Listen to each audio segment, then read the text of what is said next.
કાશ્મીરના પહેલગામમાં થયેલા આતંકવાદી હુમલાના વિરોધમાં છોટાઉદેપુર જિલ્લાના પાવી જેતપુરમાં આજે સંપૂર્ણપણે બંધનું એલાન આપવામાં આવ્યું હતું।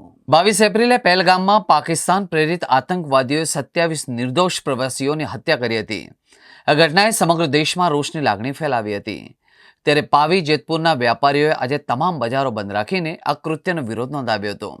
વ્યાપારીઓએ આતંકવાદીઓ સામે કડક કાર્યવાહીની માંગણી કરી હતી। આ ઘટનાના વિરોધમાં દેશભરમાં વિરોધ પ્રદર્શનો અને બંધનું એલાન જોવા મળી રહ્યા છે।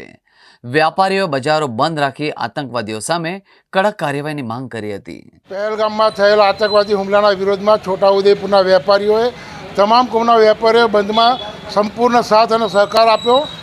છોટાઉદેપુરના વેપારીઓની નમ્ર વિનંતી સરકારને છે કે આતંકવાદના જે આ પગલાં લેવાયા છે એ લોકોને જડોમાંથી નાબૂદ કરી આતંકવાદનો ટોટલ ખાત્મો કરવો એના માટે ગુજરાત નહીં આખા ભારતના 142 કરોડ પબ્લિક ભારત સરકારની સાથે ખડે પગ અને ખભાથી ખભા મિલાવી તૈયાર છે।